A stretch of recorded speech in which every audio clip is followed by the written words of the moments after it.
Hello student, मैं योगेश कुमार साहू आप सभी का एकेडमी ऑफ हायर मैथमेटिक्स के इस क्लास में स्वागत करता हूं। प्यारे विद्यार्थियों, आज के इस क्लास में हम लोग जो है देखने वाले हैं जॉन लेम्मा। लेकिन जॉन लेम्मा को समझने से पहले हमको कुछ खास बातों को समझना पड़ेगा। इतना सारे चीज़ समझना पड़ेगा। यहाँ पर आप सभी चीज़ों को देख रहे हो, इतने सारे डेफिनेशन लिखे गए हैं, ठीक है। तो ये सारे डेफिनेशन हम पढ़ेंगे, याद रखेंगे, और यही डेफिनेशन ऑब्जेक्टिव में भी पूछे गए हैं। जॉन लेम्मा बहुत ईजी हो जाएगा अगर इन सभी चीज़ को समझ लिए तो, ठीक है। बिल्कुल कठिन नहीं है, बहुत ही आसान है। हाँ, लेकिन इनको प्रूव करने के लिए तीन जो है चार अलग अलग इक्विवेलेंट इस थ्योरम होता है। एक होता है आपका साथ में है जैसे कि एक्सियम ऑफ चॉइस एक बोलते हैं, एक होता है क्या टुर्किश थ्योरम, ट्यूक्रिस लेम्मा, है ना, एक हाउसडॉग मैक्सिमम प्रिंसिपल करके, ये सभी मिक्स करके अगर हम प्रूव करेंगे एक दूसरे को सबको प्रूव कर सकते हैं। कहने का मतलब जो है आगे जब हम प्रूव करेंगे तो जॉन लेम्मा को प्रूव करने के कई रास्ते हैं, इसका ये मतलब है, ठीक है। तो हम किसी एक रास्ते का भी इस्तेमाल करेंगे तो जॉन लेम्मा का प्रूफ होगा बोलेंगे। बहुत सारे तरीके हैं, ठीक है। बुक में सारे तरीके लिखे गए हैं, तो उसमें ABC करके 3-4 लिखा होगा, तो सभी कोई एक भी करोगे तो प्रूफ है वो। मेरे प्यारे बच्चों, उसको तो आप कोने में रखो। यहाँ समझो कि ये जॉन लेम्मा तक पहुँचने के लिए हमको एक पोसेट चाहिए होता है, तो पोसेट को आप जानो। पोसेट के साथ चाहिए होता है चेन, तो चेन को जानो। और चेन के साथ चाहिए होता है हम लोग को अपर बॉन्ड, उसको जानो। और एक चाहिए होता है मैक्सिमल एलिमेंट, तो हम उसको जानेंगे। इन सभी चीज़ को हम कवर करेंगे धीरे धीरे करके, सभी बात को हम समझ लेंगे। ध्यान से देखिएगा। पहला, पोसेट कैसे बनता है बोलेंगे सर पार्शियल ऑर्डर रिलेशन से। हमने कल बता दिया था पार्शियल ऑर्डर रिलेशन क्या होता है। एक ऐसा रिलेशन जो कि सेट ए पर डिफाइन किया गया है उसको पार्शियल ऑर्डर रिलेशन कहते हैं। लेटेस्ट में यही पढ़ा था आप लोगों ने। यदि क्या हो वो रिफ्लेक्सिव हो। रिफ्लेक्सिव कहने का क्या मतलब है, ए जो है ए से रिलेटेड हो, ऐसे बोलेंगे। एंटी सिमेट्री क्या होता है, कोई पूछेगा तो ए रिलेटेड अगर बी है ये इंप्लाइज करेगा क्या, बी रिलेटेड ए को, यदि क्या हो ये इफ ओनली इफ, यदि और केवल यदि ए ही बी हो, है कि नहीं। आप ट्रांजिटिव के बारे में जानते हैं, इसको एंटी सिमेट्री बोलते हैं। ट्रांजिटिव में क्या होता था, अगर ए बी सी 3 एलिमेंट है तो ए रिलेटेड किससे है, बी से, है ना, और बी रिलेटेड किससे है, सी से। तो ये पूरा मिलके क्या आते हैं बच्चों, ए रिलेटेड सी आता है, इसको कहते हैं ट्रांजिटिव। तो हम कल बता चुके थे, लिखना नहीं है, आप लोग को बताने के लिए था, ये किए थे, हम बताए थे। मेरे प्यारे बच्चों, मैंने डेफिनेशन पढ़ने के लिए बोला था आप लोग को। क्या पढ़ने के लिए बोला था, टोटल ऑर्डरिंग रिलेशन क्या है। बोलेंगे सर एक पार्शियल ऑर्डर रिलेशन को ही टोटल ऑर्डरिंग रिलेशन कहते हैं यदि इसके एलिमेंट कंपेरेबल हो। क्या हो, अब कंपेरेबल का मतलब क्या होता है, याद रखिएगा। कंपेरेबल का ये मतलब होता है ए अगर बी 2 एलिमेंट है, पेयर ऑफ एलिमेंट है, तो या तो ए जो है क्या होगा, लेस होगा, और बी क्या होगा, उससे बड़ा होगा, ग्रेटर देन होगा, ठीक है। या फिर बी क्या होगा, जो है छोटा होगा, ए बड़ा होगा। कोई भी को कंपेयर, इसको कंपेरेबल एलिमेंट कहते हैं, क्या बोलते हैं। लेकिन बीच में क्या रहेगा, एंड नहीं होगा, क्या होगा, और क्या होगा, बात समझ रहे हो। ऐसे रिलेशन को ही कहते हैं हम लोग क्या, ऐसे रिलेशन को क्या कहते हैं हम लोग। इसमें क्या होता है एक्चुअल में, एंटी सिमेट्री का रूल को हटाना पड़ता है लगभग, ठीक है। तो जो आता है रिफ्लेक्सिव और ट्रांजिटिव को ही बोलते हैं टोटल, ठीक है। फिर भी ये जो है मान लो लिख भी दिया, बुक में कई जगह लिखा रहता है, तो भैया कहीं ना कहीं थोड़ा सा हल्का सा उसको रिप्लेस करने का प्रयास रहता है। फिर भी डेफिनेशन ऐसे बोल देते हैं, क्या बोलते हैं, a partial order relation is called a total order relation if every element जो है वो क्या होना चाहिए, कंपेरेबल होना चाहिए। बात इतना खत्म हो जाएगा। एक तरीका हो गया, याद हो गया। दूसरा तरीका बुक का भी पढ़ सकते हो तो भी याद रहेगा। क्या लिखेंगे आप लोग, relation R on A is said to be total ordering relation, ठीक है। टोटल ऑर्डरिंग रिलेशन इफ पहला इट इज करके बोलेंगे, ये पार्शियल ऑर्डर रिलेशन होना चाहिए, ठीक है। फिर क्या लिखेंगे, जितने भी एलिमेंट है वो क्या होना चाहिए, इस प्रकार से कंपेरेबल होना चाहिए फॉर एवरी एलिमेंट है और एनी एलिमेंट है।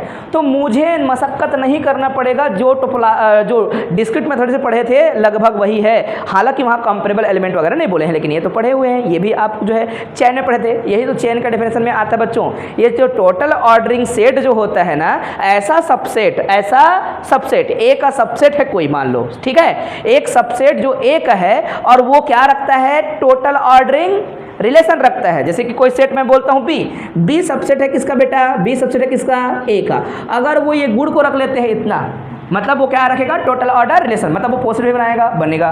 और साथ में क्या करेगा, वो एलिमेंट जितना रखेगा वो क्या रहेगा, कंपेरेबल रहेगा। फिर से बोल रहा हूँ, एक पोसेट का सेट क्या है बेटा, सेट क्या है बी, ठीक है। तो कोई भी ऐसा सेट जो कि क्या रखता है, टोटल ऑर्डर रिलेशन रखता है, उसको हम बोलते हैं टोटल ऑर्डरिंग रिलेशन सेट। क्या बोलते हैं? Total ordering relation set. और इसी को कहते हैं चेन। क्या कहते हैं? चेन। चेन क्या है? बोलेंगे चेन जो है एक प्रकार का क्या है, सेट के अंदर के एलिमेंट्स को कलेक्शन बना के रखते हैं। उसमें क्या होता है, कोई एक ना, जैसे कि ए छोटा है बी से, और बी क्या होगा, सी से छोटा, सी किससे, डी से छोटा, इस प्रकार से। तो ये कलेक्शन ऑफ एलिमेंट जो है पूरा क्या बनाता है, उसको बोलते हैं चेन है। समझ आया? तो देखिए डेफिनेशन चेन का कैसे लिखेंगे आप लोग। आप बुक में सभी लोग पढ़ भी सकते हो ना, याद रखना। पढ़ने के लिए आपके पास बुक भी रहता है, आप लोग जो है तरीके समझ सकते हो। आपको जो है समझना है, पहली बात रटना नहीं है। रटना तब है जब आपको पेपर के नज़दीक पता चलेगा कि हमें नहीं समझ आ रहा है, तो वीडियो भी देख लेना एक बार। याद करोगे तो आपको थोड़ा सा कॉन्सेप्ट हेल्प करता रहेगा उन चीज़ों को लिखने के लिए, ठीक है। और आपको रटना नहीं पड़ेगा वहाँ पर। तो आप डेफिनेशंस को समझने के लिए हमेशा क्या करें, अपने भाषा में उनको अपने तरीके से याद रख लें, ठीक है। टोटल ऑर्डरिंग रिलेशन भूलोगे क्या? क्या होता है? पार्शियल ऑर्डर रिलेशन को ही टोटल ऑर्डरिंग रिलेशन कह सकते हैं। यदि एक और गुण आ जाए, ये वाला, ऐसा बोल सकते हो। और पूरा लिखोगे तो क्या बोलेंगे? पूरा लिखेंगे तो ऐसा, relation R on A is called a total ordering relation. यदि ये पार्शियल ऑर्डर हो, मतलब आप उसी को बोलते हो। फिर से बोलेंगे, फिर से क्या हो, साथ में कंपेरेबल एलिमेंट रखता हो, दैट्स इट, बात खत्म। तो ये आप मैं सीधे नहीं बोलता, a partial order relation is called a comparable, sorry is called a total order relation if, ये साथ में डाल देंगे, खत्म हो गया। है कि नहीं? कई तरीके हैं ना बच्चों, समझ में आया क्या? आप अपने आप को समझा लिए तो फिर मुझे कम समझाना पड़ेगा, है ना। यहाँ लिखा है, कई बार क्या होता है, जो मैं बोलना चाहता हूँ वो कई बार नहीं समझ आता, ठीक है। और कई बार आप पूछना चाहते हो वो मुझे नहीं समझ आता, है ना।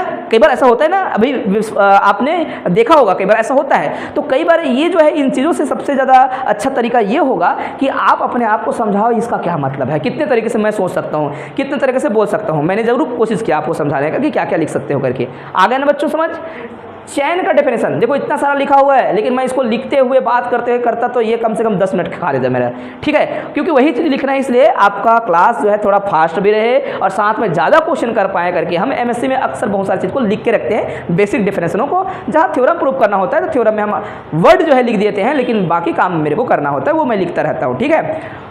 चलिए, चेन का डेफिनेशन याद हो जाएगा मेरे ख्याल से। टोटल ऑर्डरिंग सेट को ही हम क्या कहते हैं, चेन कहते हैं। सबसे पहले मैंने क्या बोला है, देखो जरा, पोसेट। क्या बोला है मैंने? पोसेट। पोसेट में रिलेशन क्या है, मतलब पार्शियल ऑर्डर रिलेशन है, ठीक है, पार्शियल ऑर्डर रिलेशन है।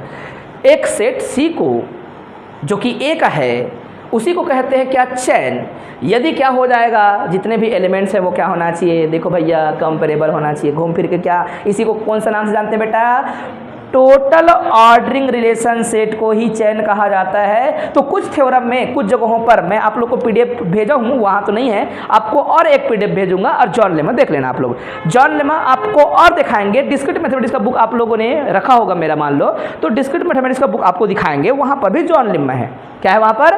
जॉन लेमा है। और वो जॉन लेमा आप देखेंगे तो लिखने का तरीका हल्का फुल्का बदला होगा, ज़्यादा कुछ नहीं बदला है। वहाँ पर जो है, मान लो सेट में यहाँ पर जैसे इस्तेमाल करेंगे चेन, चेन जगह शब्द को हटा के क्या लिखा है, टोटल ऑर्डरिंग रिलेशन सेट। जहाँ जहाँ चेन लिखा है उसको हटा क्या लिख दिया है, टोटल ऑर्डरिंग रिलेशन सेट। तो क्या घबरा जाओगे उसको देखकर? समझ आना कि चेन को ही कहते हैं, ऐसा कोई दिक्कत तो नहीं बच्चों। ये डेफिनेशन याद हो गया? पक्का याद हो गया ना? सभी लोग देख लो ध्यान से। एक पहले बोलने का क्या, रटना नहीं है, लेट ए लेस देन और equal to B a poset and A is subset of, sorry C subset of. कई बार और कुछ लिखा होगा तो आप कुछ भी बोल देना, ठीक है। इसी सेट को, सी को कहते हैं क्या, chain. If every element of C, है ना, are comparable, it means that A and B pair of element है, तो there is a relation between A and B. If क्या होगा, either A is less than B और B is less than A, ठीक है। अगर मैं either की जगह आइदर और लिखा था, मैंने नाइदर नॉर लिख दिया, एंटी चेन। क्या हो जाएगा? एंटी चेन, तो डेफिनेशन लिखने की जरूरत है क्या? नहीं, इसलिए मैंने एंटी चेन की जगह बस बताया है कि नाइदर नॉर ये होगा तो हो गया एंटी चेन। समझा पाया कि नहीं? ये बच्चों डेफिनेशन टोपोलॉजी में भी पूछा है, इसको टोपोलॉजी बोल रहा हूँ सॉरी, ये जो है डिस्क्रीट मैथमेटिक्स में भी एक बार इसका वो पूछ दिया है, क्वेश्चन पूछ दिया है चेन ना जी। और हमने एक क्लास में बताया भी है कि जो भी चेन होते हैं डिस्ट्रीब्यूटिव लैटिस होता है, पढ़ाया है हमने, ठीक है, मैंने थ्योरम ही पढ़ाया है। तो कोई भी क्वेश्चन मेरे से छूट भी जाए तो आप लोग डेफिनेशन को अगर फोकस करके चलोगे तो कोई भी क्वेश्चन छूटेगा उसको आप पहले समझ सकते हो अपने स्तर पे। बिल्कुल समझना है, ये बकवास लग रहा है, बातें समझ नहीं आ रहा करके, तो उसके लिए मैं खड़ा हूँ, ठीक है। मुझे इतना साल पढ़ाने का अनुभव है, इसके बावजूद भी क्या होते हैं, कुछ चीज़ें छूट जाती हैं। कभी कभी कुछ चीज़ों पर ज़्यादा काम करना पड़ता है, मुझे एक्स्ट्रा नोट्स बनाना पड़ता है ना। कभी कभी बाहर रहता है वो हमारे मुझसे समझ से बाहर रहता है, तो फिर उनके लिए हमको थोड़ा जुगाड़ करना पड़ता है कि अलग अलग 2-3 बुक पढ़ लो, देख लो उसमें क्या लिखा है, उसमें क्या लिखा है, फिर वहाँ से एक निचोड़ निकल जाता है, फिर जो अच्छा लगेगा उसको हम समझ के फिर आगे प्रस्तुत करते हैं, है कि नहीं। तो मेरे प्यारे बच्चों, मैं जो समझाना चाहता था वो आपको समझ आ गया होगा। मेरे सारे विद्यार्थियों को मैक्सिमल एलिमेंट का डेफिनेशन पता होना चाहिए, हमने पढ़ा है ना बच्चों। मैक्सिमल एलिमेंट का डेफिनेशन क्या होता है? बोलेंगे एक एलिमेंट को मैक्सिमल एलिमेंट कहते हैं पोसेट के अंदर में यदि उसके सिवा कोई दूसरा एलिमेंट क्या ना हो, बड़ा ना हो। और लिखने का तरीका में क्या होता है, इधर मुझे ना मिटाना पड़ेगा, है ना, भले लिख दिया, जल्दी फोटो खींच के रखना, शुरू से फोटो खींच के रखना है इसको, ठीक है। जब लगभग कंप्लीट नजर आए तो फोटो खींच के रख लेना, आपको कॉपी में लिखना है, ठीक है बच्चों। तो देखो काम हमारा फास्ट हो गया ना, अभी मैं लिखते हुए काम कर रहा होता तो स्लो चल रहा होता क्लास, ठीक है। तो मेरा लक्ष्य था कि हम जो है थोड़ा फास्ट करें और हम कम से कम एक थ्योरम करें, दूसरा थ्योरम बच जाएगा उसको हम कल करेंगे, ठीक है। आगे बढ़ें। अभी क्या बोला मैंने, मैक्सिमल एलिमेंट के बारे में, ठीक है। क्या होता है मैक्सिमल एलिमेंट, कोई पूछेगा तो बस इतना याद रखना, कोई एलिमेंट है सर बोलेंगे, एक एलिमेंट का नाम जैसे कि एम बोल दिया, कहाँ पर है भैया, पोसेट पी, अगर आपने ए कहा है तो ए कहिएगा, इसी को कहते हैं क्या, मैक्सिमल एलिमेंट। तो लोग बोलेंगे कि लेस देन क्यों लिखा, फिर बोलेंगे को क्या, लेस देन क्यों लिखा, फिर लेस देन लिखने के पीछे जो है ऐसा नहीं है, ये इसका मतलब लेस देन नहीं है। बोलेंगे कि बड़ा से बड़ा एलिमेंट कोई बराबर कौन होगा, एम होगा, मतलब इसके सिवा और कोई छोटा नहीं हो, इसके सिवा और कोई और बड़ा नहीं हो सकता, है ना। बड़ा होगा तो भी क्या होगा, वो एम खुद होगा। तो अदर वर्ड में क्या लिखा जाएगा, देखो अदर वर्ड में क्या लिखा है, it means that, a book में भी लिखा रहेगा इट मीन्स दैट, या फिर क्या लिखा रहेगा ऑब्वियसली, या फिर बोलेंगे कि कॉन्सिक्वेंटली, ये वर्ड इस्तेमाल करते हैं, या फिर बोलेंगे ऐसा, it means that maximal element is that element which is not less than any other elements, किसी अदर से बिल्कुल लेस नहीं है। अगर बड़ा एलिमेंट ले भी लिया तो भी बड़ा एलिमेंट एम के बराबर ही होगा। फिर से बोल रहा हूँ, रिपीट कर रहा हूँ, ध्यान से देखना, पूरा पढ़ना है तो ऐसे पढ़ेंगे आप लोग, लिखना है तो, है ना, मुझे देखने नहीं पड़ेगा इसको, क्या लिखना है मुझे पता रहता है, ठीक है। आप पढ़ना चाहोगे तो ऐसे पढ़ोगे, क्या है, एक पहले पोसेट के बारे में जिक्र करोगे, पोसेट के एक एलिमेंट बोलोगे, उस एलिमेंट को आपने क्या बोल दिया, an element m in poset A is called a maximal element, is called a maximal element। if करके आप लिखेंगे, if करके क्या लिखा है, x जो है sorry m is less than or equal to x, और ये इम्प्लाइज करेगा कि बड़ा से बड़ा के बराबर ही तुम्हारा एम हो सकता है, इससे छोटा और कुछ भी नहीं होगा। तो यही बात लिखा है, फॉर ऑल, जो तुम जितना बड़ा ले लो उससे क्या होगा, ये एम मतलब बड़ा से बड़ा की ओर जाना चाहता है ये, इसीलिए क्या बोलते हैं, दूसरा वर्ड क्या लिखते हैं इसी के लिए कि a maximal element is that element, वह एलिमेंट है जो कि क्या होता है बच्चों, which is not smaller than या लेस देन, है ना, एनी अदर एलिमेंट, कोई भी एलिमेंट से वो स्मॉल होना ही नहीं चाहता, ठीक है। यही डेफिनेशन है। क्या मैंने डिस्क्रीट मैथमेटिक्स में यही पढ़ाया है, यही पढ़ाया है।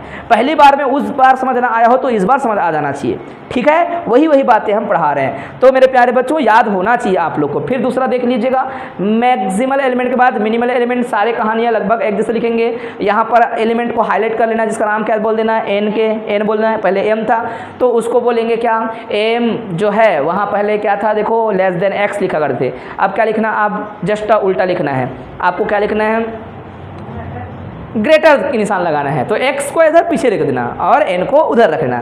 तो अगर ऐसा रहा भी तो छोटा एलिमेंट रहा भी तो छोटा एलिमेंट कोई छोटा एलिमेंट नहीं है, वो छोटा एलिमेंट भी कौन है, यही n है। छोटा से छोटा एलिमेंट कौन हो सकता है, n, ये भले बड़ा का निशान भले बोल दिया है, इससे छोटा नहीं होगा। इसका मतलब क्या होता है बेटा, इससे छोटा नहीं होगा। छोटा दिखा भी दिए तो भी छोटा कौन है, वो वही n है घूम फिर के। तो इसको क्या लिखते हैं,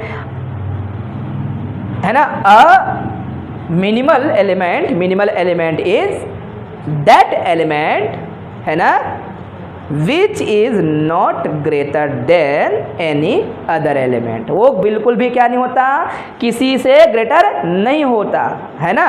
दिखेगा वैसे शुरू में, लेकिन बोलेगा यहाँ पर इम्प्लाइज का निशान कि भाई नहीं, छोटा से छोटा भी तुम ही हो, तुमसे छोटा कोई भी नहीं। आया कि नहीं समझ?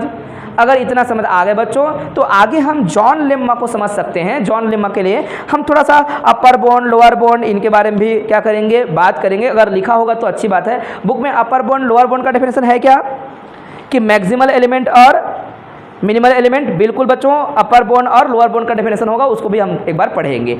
तो इतना मैं कवर करने के बाद एक बार मिटाऊंगा, फिर लिखूंगा क्या डेफिनेशन लिखना है, फिर उधर जाना है आप लोग को, है ना।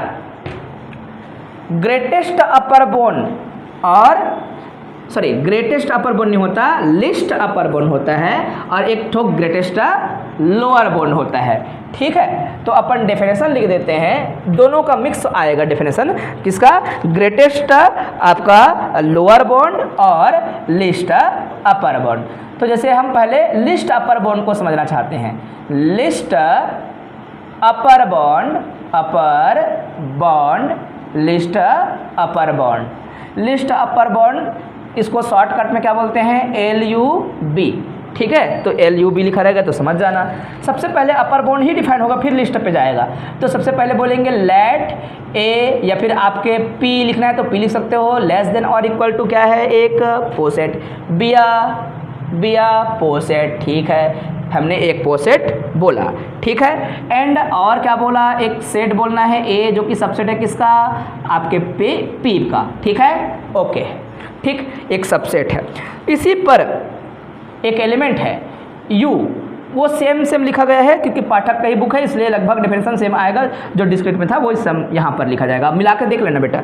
एक एलिमेंट है ना, इज सच दैट, कैसा है ये, इज सच एलिमेंट, या सच एन एलिमेंट, कैसा एलिमेंट है बच्चों,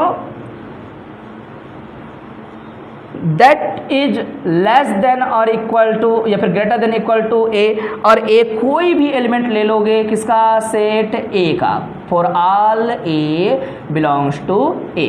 तो इसको क्या कहेंगे, U को कहेंगे अपर बॉन्ड। किसके लिए करेंगे अपर बॉन्ड, अब हम बताते हैं आपको समझाने का तरीका। जैसे कि पूरा ये P है, इसका सबसेट कौन, A है। लाइन में समझना, इससे समझना आसान होता है इस कारण से। P रियल लाइन को बोल देते, सपोज मान लो। ठीक है, आपको पता भी होगा रियल लाइन जो है लेस देन और इक्वल टू साथ क्या बनाता है, पोसेट बनाता है। इंटीजर क्या बनाता है, पोसेट बनाता है। समझने के लिए है अभी फिलहाल। तो इसका एक सेट A है। ठीक है, A है। अब इसमें क्या करना है आपको, आपका मान लो ऐसे मिडिल लेते हो, ऐसा सोचने के लिए है।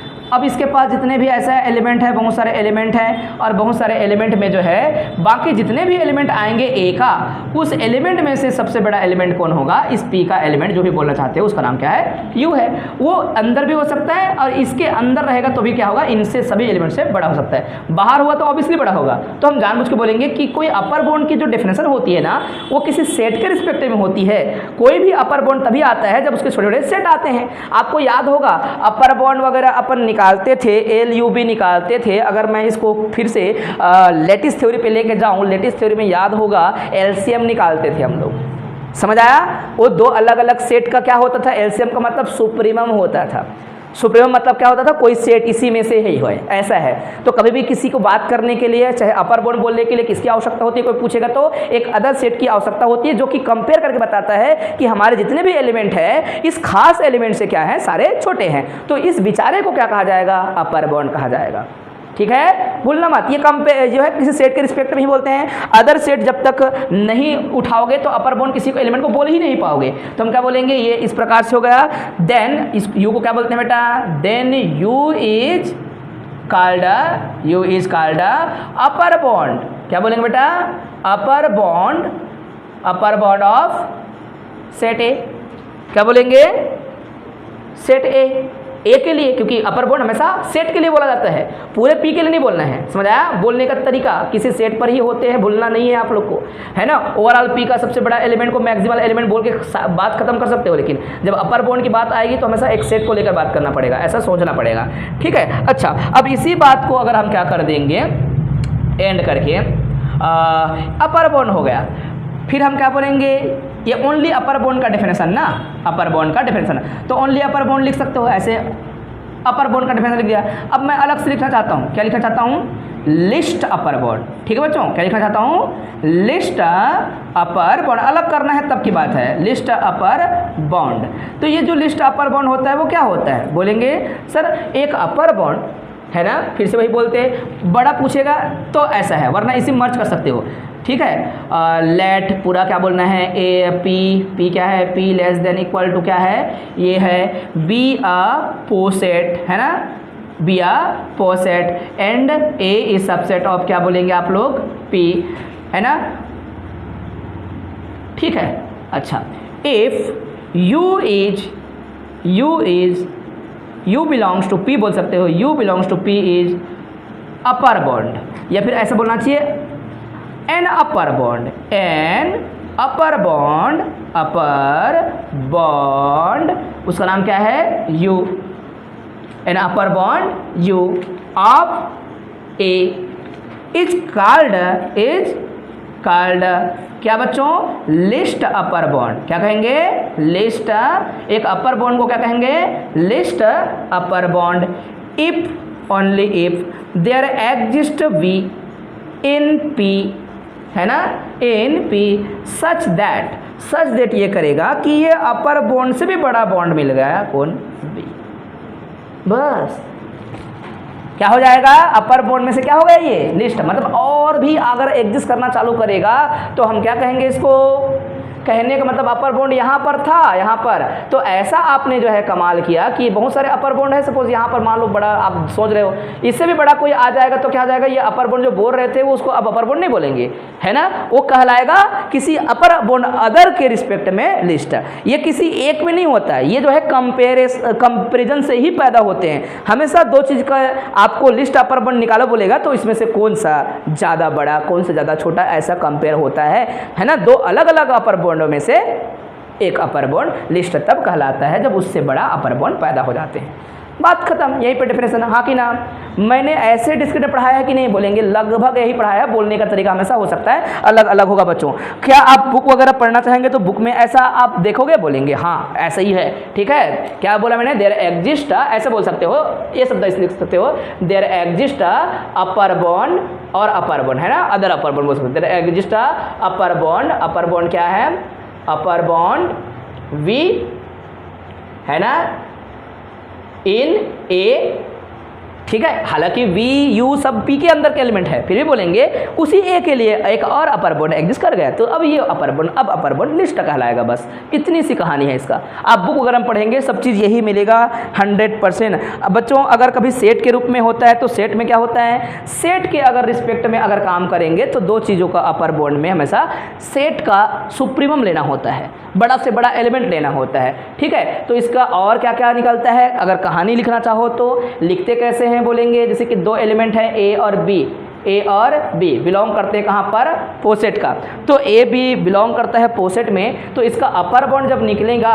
है ना, अब सेट के अंदर से है पता तो चल नहीं रहा है, तो इसका मतलब होता है अगर नंबर सिस्टम में होगा तो एलसीएम लिखना है, बोला था मैंने, याद है आप लोग को। ये सभी चीज़ें कहानी लिख दिया है, मैं बोलूँगा मत करो, कोई दिक्कत नहीं, टेंशन मत लो, उतना डेफिनेशन लिख के खत्म करो करके। एक्स्ट्रा लिखना चाहो तो पूरा लेटिस करना, लगभग क्या किया है पता है बच्चों, लेटिस थ्योरी के जितने थ्योरी थे उसको कॉपी पेस्ट कर दिया गया है, आपको पता होना चाहिए, हम ये सब चीज़ नहीं लिखेंगे, ये जरूरी नहीं है, बस याद होना चाहिए आपको।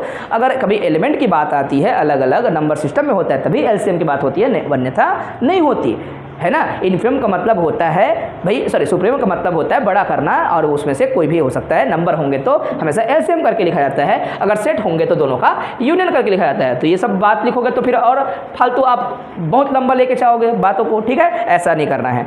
अगर आप जो है इसी तरीके से लिखना चाहोगे तो आप क्या करोगे, अब किसका लिखोगे डेफिनेशन, लोअर बॉन्ड का, क्या लिखोगे, लोअर बॉन्ड का। अब इसका डेफिनेशन मैं नहीं लिख रहा हूँ, या तो बुक से छाप ले पूरी तरीके से, या फिर क्या करें समझ ले यहाँ, ठीक है, बताइए बच्चों आप क्या करेंगे, एक वैल्यू, एक नंबर, एक एल ऐसे बोलेंगे, पी से उठाना होता है, इसी को क्या कहेंगे, लोअर बॉन्ड कहेंगे सेट ए का। यदि क्या हो जाए बताइए जरा, बोलेंगे बी एलिमेंट चुनाव कर लेना आप इच्छा से, ठीक है, जितने भी बी एलिमेंट हैं उन सभी बी एलिमेंट से कौन होगा, एल छोटा होगा। या फिर लिखने का तरीका ऐसे लिखना, क्या लिखेंगे आप, बुक में तो ए ही लिखा होगा मेरे ख्याल से, ऐसा ए कि बी लिखा है, आपका मर्जी कुछ भी लिखो, ठीक है, क्योंकि फॉर ऑल ए कहाँ से लेना है आपको, सेट ए के अंदर से उठाना रहता है इसको। तो ए सेट के लिए क्या कहलाएगा, ये लोअर बॉन्ड, क्योंकि ए के जितने भी एलिमेंट है ये छोटा ए, उनके लिए क्या है, ये लिस्ट एलिमेंट है, तो उसी के अंदर लेना होता है। डेफिनेशन में आप इतना बस बदलाव करोगे,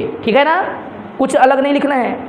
वो जहाँ यू लिखा है वहाँ पर क्या लिखेंगे, एल लिखेंगे, जहाँ लेस देन है उसको क्या करेंगे आप, ग्रेटर देन, ये जगह बदल देंगे दोनों का, ठीक है ना, लेकिन एल लिखना है पीछे की ओर। तो क्या है, ये छोटा है, लिस्ट जितने भी एलिमेंट थे, तो किधर दिखता है, कोई पूछेगा तो आप अगर मान लो ऐसा मिड बोलते हो समझाने के लोगों को, तो इधर जो है अगर रियल लाइन में फील कराने के रहता है बच्चों को, लेकिन ऐसा समझाना जो है उतना तक ठीक है।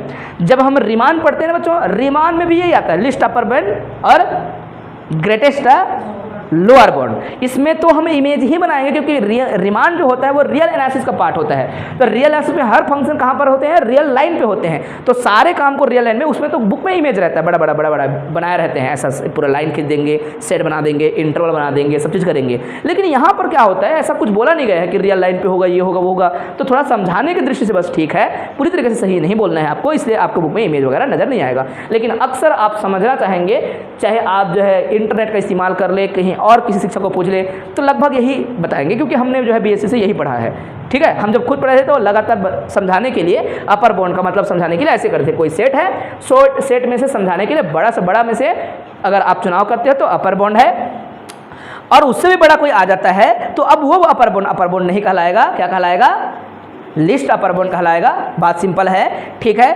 अगर हम लोअर बाउंड की बात करेंगे तो किधर आएंगे, इधर, मतलब इधर के जितने भी एलिमेंट है वो क्या रहेंगे, मान लो ए सेट के अंदर ए एलिमेंट है मान लो, तो ये जो है एल इधर है, मतलब एल क्या है बच्चों, छोटा है बाकी से, बराबर भी हो सकता है, मतलब इसके अंदर भी रहेंगे, अंदर से लेना रहता है, हाँ कि ना।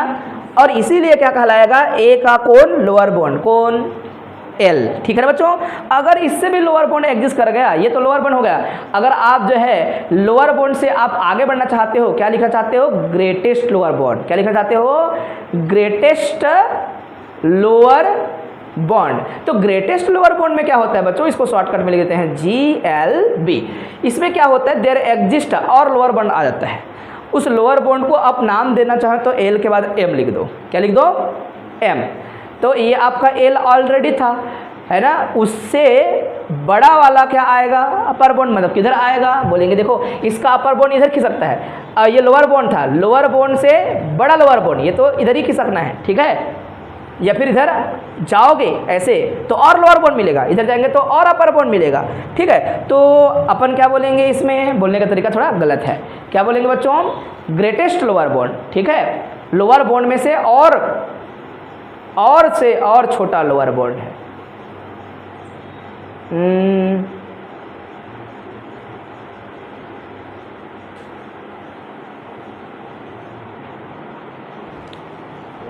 ऐसा कहोगे, ठीक है। इससे क्या पता चलेगा, और उधर लोअर बॉन्ड रहे होंगे, उनकी तुलना में तुम कौन हो, ग्रेट हो, बड़े हो, आया बात समझ।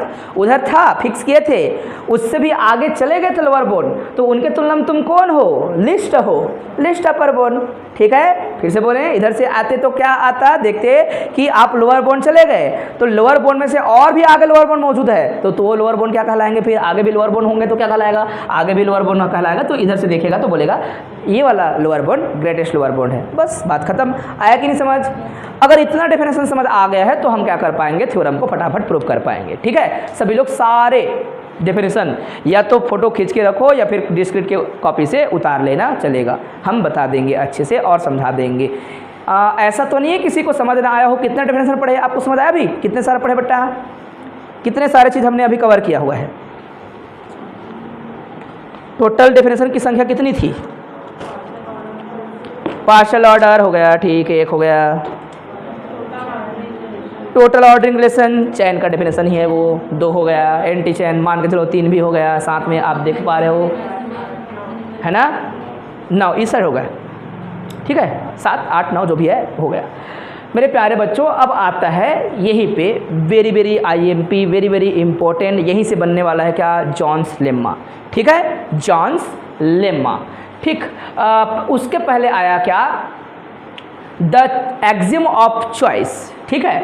तो एक्सिम ऑफ चॉइस ये जो है अर्नस्ट जर्मेलो नाम का जो है मैथमेटिशियन थे जर्मनी का, उन्होंने इसको इंट्रोड्यूस किया था। बहुत सारे जगहों पर जो है सेट थ्योरी पे इसका इस्तेमाल किया जाता है, आप देखेंगे तो आपको मिल जाएगा। इनके बारे में थोड़ा सा आप सर्च कर लिया करो, ऐसे जो चीज़ें होती हैं ना उनके बारे में देखा करो। जैसे कि हम थर्ड सेमेस्टर में जाएंगे, वहाँ पर हम लोग अली असगर जदेह के बारे में पढ़ेंगे। उन्होंने एक नया सब्जेक्ट बनाया था जिसका नाम था फजी सेट, बहुत जिसमें AI चलता है, आपका सारे मोबाइल सारे जो AI सिस्टम है उसी पर चलता है, उसी के थ्योरी पे चलता है ना। तो ये छोटे छोटे जो चीज़ें हैं वो मैथमेटिक्स में नया नया क्या है, एडवांस थ्योरी है। ये भी जो है बेटा एडवांस थ्योरी अभी अभी का बना, जबकि आपका ये जो सेट थ्योरी, केंटर थ्योरी, ये सब बहुत पुराने हैं, बहुत पुराने। उसके बावजूद जो है ये जो है अभी का नया है, मान के चल सकते हो, है ना। 1904 के आसपास की बात चल रहा है। ये जो है इसमें एक वो है पोस्टुलेट्स है, दोनों जो है उसी ने दिया था, ठीक है। तो पहले हम बताते हैं कि क्या कहा था। ये जो चॉइस फंक्शन होता क्या है, तो बोलेंगे देखो चॉइस फंक्शन ना सेटों को बताने का तरीका होता है। कलेक्शन ऑफ सेट्स होंगे बच्चों, है ना, पहले समझना पड़ेगा ना। वो तो इतना लंबा चौड़ा लिखा है, क्या करूँ करके आप जहाँ भी देख लो चाप, आप क्या करो, आपके पास बहुत सारे तरीके हो सकते हैं। मैं अकेला शिक्षक नहीं हूँ, मैं बार बार ये रिपीट करता हूँ, मुझे ही आता है ऐसा मैं नहीं बोलता हूँ, लेकिन मुझे जो है मेरे बच्चे अच्छे तरीके से समझते हैं। समझ आया ना। सभी का क्या होता है, सोर्स क्या होता है समझने का, अदर टीचर्स, बुक, ठीक है। मान लो कई बार क्या रहता है, यूट्यूब में क्या आते हैं, पांडु लोग आ जाते हैं। पांडु लोग को क्या रहता है, कई बार उनका काम क्या रहता है, उनका काम रहता है कि मान लो उनको जो है कुछ कुछ वीडियो डालना रहता है, तो बच्चे क्या सर्च करेंगे, फिर सर्च में आएगा तो क्या होगा, फिर उसमें क्या होता है, व्यूज आता है, व्यूज आता है, पैसा मिलता है सर के, क्योंकि बहुत सारे बच्चे जो है जो डिफिकल्ट चीज़ होते हैं उसको खोदते हैं। तो ऐसे ऐसे बकवास वीडियो आपको देखने को मिलेगा जहाँ पर इसका कोई मीनिंग नहीं है, वो कॉपी को पढ़ रहे होंगे, कहीं पे जो लिखा होगा उसको बता रहे होंगे, ऐसा टाइप का रहता है, ठीक है। और कहीं पे कॉलेज वगैरह, अगर अब IIT वगैरह का वो देखेंगे वीडियो, है ना, या फिर फॉरेन जो टीचर्स हैं उसका वीडियो देखेंगे तो ज़्यादा मजा आएगा आपको। लेकिन वही लैंग्वेज का प्रॉब्लम हो सकता है आप लोग को, है ना। लेकिन चाहे तो आप देखना चाहो तो हर जगह से अच्छा मिलेगा। आप यूट्यूब से देख लो, आप जो है इंटरनेट से खोज लो, वहाँ से हो सकता है। और हमारे पास तो अब ऑप्शन भी है बच्चों। अब ऑप्शन में क्या होता है, आप क्या कह सकते हो पता है, जो हिंदी में जो इंग्लिश में लिखा गया है उसको बोल सकते हो कि आप इसे मुझे हिंदी में बताइए करके, तो हिंदी में बताया जाएगा आपको, हिंदी में जो है लिखा जाएगा सारी चीज़ें। अच्छा ऐसा होता है, ये स्टेप समझ नहीं आ रहा है बोले तो और तरीके से समझ आ जाएगा आप लोग को, कई तरीके से समझने का, ठीक है। अगेन आई रिपीट, ठीक है, क्या बोला मैंने, चॉइस फंक्शन क्या होता है कोई पूछेगा तो कि ऐसा फंक्शन एग्जिस्ट कराते हैं जो फैमिली ऑफ सेट्स होते हैं, फैमिली ऑफ सेट्स। और फैमिली ऑफ सेट्स जो होता है उसको बोलते हैं non void family. Non void मतलब इसे अवॉइड नहीं कर सकते। नॉन वाइड का मतलब ही होता है बच्चों नॉन एम्प्टी। ये दूसरा ना बहुत जगह लिखा रहता है तो वो बोलते हैं कि नॉन वाइड क्या है सर, नॉन वाइड मतलब भैया नॉन एम्प्टी को क्या बोलते हैं, नॉन वाइड बोलते हैं। फैमिली मतलब क्या, कलेक्शन, तो कलेक्शन बोले या फिर फैमिली बोले। और कुछ जगह लिखा रहेगा class of sets, class of sets, collection of sets. तो हम बड़ा कलेक्शन लेंगे सेटों का, इसको हमने नाम दिया है सपोज क्या, कभी कभी लिखा रहता है क्या, एक्स लैम्डा, ए लैम्डा, जो मन लगे वो लिख दो। लेकिन ये क्या है, फैमिली है, किनका है, अलग अलग सेटों का, ठीक है, बहुत सारे सेटों। और अक्सर क्लास के कारण से या कलेक्शन के कारण से सी लिखा रहता है, और कुछ बुक में बच्चों ऐसा सी रहेगा। तो कई लोग पूछते हैं कि ये क्या है करके, तो समझ जाना ये क्या है, सी है, कलेक्शन है ये। तो ये आर्टिस्टिक सी को पहचान नहीं पाते लोग, ये सी को ऐसा रिप्रेजेंट करेंगे, ठीक है। तो ऐसा एडेंग बडेंग दिख रहा है सर क्या है, ऐसा मत बोला, ये फैमिली होगा। कभी कभी हम पी को कैसे लिखेंगे, ऐसे पी को ऐसा करके लिखा रहेगा, तो ये क्या है बोलेंगे पी है ये, ठीक है। जब फैमिली की बात आती है बच्चों, फैमिली को ऐसे ऐसे लिखते हैं हम लोग, ये नोटेशंस है। जैसे कि फैमिली को लिखते हैं ए, तो ए को ऐसे लिखा रहता है, फैमिली ऑफ सेट्स ऐसे करके, फैमिली ऑफ सेट्स, यहाँ पर बीटा नहीं है ये बी है। तो ये सारे नोटेशन जो है ना, जो आर्टिस्टिक लेटर्स बोलते हैं इसको हम लोग, क्या बोलते हैं, आर्टिस्टिक ए, आर्टिस्टिक बी, ऐसा बोलते हैं, आर्टिस्टिक सी, आर्टिस्टिक पी, समझ आया। तो ये जो है अक्सर हम मैथमेटिक्स में इन लेटर्स का इस्तेमाल किसके लिए करते हैं, फैमिलीज को बताने के लिए, कलेक्शन को बताने के लिए। क्या आप ये बात को हजम कर पा रहे हो, डरना नहीं है आप लोग को। तो मैंने यहाँ पर क्या लिखा है, चॉइस फंक्शन, पहले axiom of choice, axiom of choice sorry क्या है, एक्सियम ऑफ चॉइस में चॉइस फंक्शन को लेना होता है। एक्सियम का मतलब क्या होता है, एक्सियम का मतलब क्या होता है, एक्सियम का मतलब होता है कुछ अभिगृहित, कुछ प्रकार के नियम, कुछ प्रकार की बातें, है ना। तो ये जो चॉइस फंक्शन पहले समझना पड़ेगा, वहाँ से एक्सियम ऑफ चॉइस का डेफिनेशन समझ आ जाएगा। ठीक, एक्चुअल में हम करते क्या है, जैसे कि सी क्या है, क्लास या फिर family of non wide sets, है ना, या फिर बोलेंगे फैमिली क्या है, खुद नॉन वाइड मतलब एम्प्टी नहीं है, इस फैमिली में बहुत सारे मेंबर है ना। बी नॉन वाइड फैमिली, है ना, नॉन वाइड मतलब होता है नॉन एम्प्टी फैमिली है, ऑफ नॉन वाइड सेट अर्थात non empty set, that is each A lambda is non empty set for all lambda belongs to index. अब index का क्या मतलब होता है, आर्बिटरी, कुछ चीज को रेंडमली उठाना होता है तो हम इंडेक्स क्या इस्तेमाल करते हैं बच्चों, लैम्डा। अगर कभी कभी ऐसा एन उठाना होता है तो ए एन बोला, इसका फिक्स मतलब ये हो जाता है कि आप क्या उठाओगे, इंडेक्स में हमेशा नेचुरल नंबर उठाओगे, समझ आया ना। जब आर्बिटरी कुछ भी नोटेशन उठा सकते हो, आपको इच्छा मिल जाए तो कभी कभी ऐसा आई लिखेगा बच्चों, कभी कभी क्या लिखेगा, लैम्डा लिखेगा। तो बच्चे पूछते हैं कि लैम्डा बिलोंग्स टू ये लिखा, इसका मतलब क्या है, कोई पूछेगा, इसको बोलते हैं इंडेक्स सेट। क्या बोलते हैं, इंडेक्स सेट। इंडेक्स सेट मतलब एम्प्टी नहीं होता, भले वहाँ पर हम लोग जब हम ग्रामर पढ़ रहे थे तो वहाँ इंडेक्स का मतलब एम्प्टी सेट को ऐसा लिखते थे, ऐसा बता दिए थे, भूलना मत, ये एक सेट होता है और सेट जिसमें आप कुछ भी एलिमेंट रख सकते हो, ऐसे सेट को कहते हैं क्या, ऐसे सेट को कहते हैं index set. Again I repeat, फिर से हम बोलते हैं मेरे प्यारे बच्चों, क्या है कि सी एक कलेक्शन है, फैमिली है किसका, सेटों का, ठीक है, जहाँ पर ये फैमिली क्या है, नॉन वॉइड है अर्थात नॉन एम्प्टी है, उसके हर मेंबर नॉन वॉइड है अर्थात हर मेंबर क्या है, नॉन एम्प्टी है अर्थात कोई फाई नहीं है, ठीक है ना। Okay, by choice function, choice function को आप डिफाइन करोगे, यही पूरा मिलके एक्सियम ऑफ चॉइस होता है।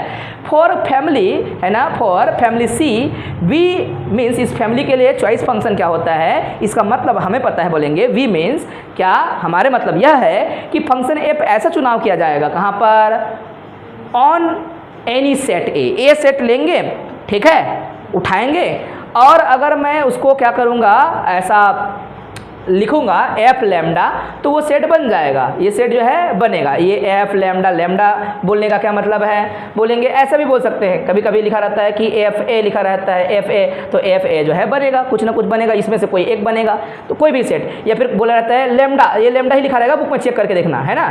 तो अलग अलग बुक में थोड़ा बहुत नोटेशन या फिर थोड़ा समझाने का तरीका अलग है, मतलब मैं कुछ भी ऐसा फंक्शन बनाऊंगा, मैं अपने मन से लैम्डा को लेकर मैप करूंगा। अब मैं तो नहीं जानता क्या है ये लैम्डा, लैम्डा इंडेक्स है, आर्बिट्ररी चुनाव करना होता है, किनको बच्चों, इनको, कुछ भी चुनाव करोगे लैम्डा का वैल्यू और एफ ऐसा कुछ बनाओगे तो हमेशा कुछ ना कुछ सेट यहाँ से मिल रहा है, अब मान के चलेंगे, ठीक है। कुछ जगहों पर यहाँ आई लिखा रहता है, यहाँ पर आई लिखा है, तो कोई भी फंक्शन अगर आप ऐसा निकाल के बनाते हो, उन सभी फंक्शन को क्या कहते हैं, ये जो फंक्शन बनाने का तरीका क्या होता है, ये चॉइस फंक्शन है, मतलब एक चुनने का तरीका को, चुनने का काम है एक, और जो काम है ना बेटा, काम को फंक्शन कहते हैं, याद रखना। जैसे कि हम फिजिक्स में पढ़ते हैं कार्य, कार्य फलन, कार्य फलन, फलन, जो भी किसी चीज़ का रिजल्ट मिलता है, किसी चीज़ को हम कभी रिलेशन बनाते हैं, स्पेसिफिक कोई आउटपुट लेते हैं, कोई भी चीज़ को हमेशा क्या बोलते हैं, फंक्शन बोलते हैं। मैथमेटिक्स में बहुत सारी चीज़ को बताने के लिए, अपने वर्क को दिखाने के लिए हमेशा एक फंक्शन की आवश्यकता होती है, और अक्सर कई बार लिखते हैं लोग, कई बार नहीं लिखते,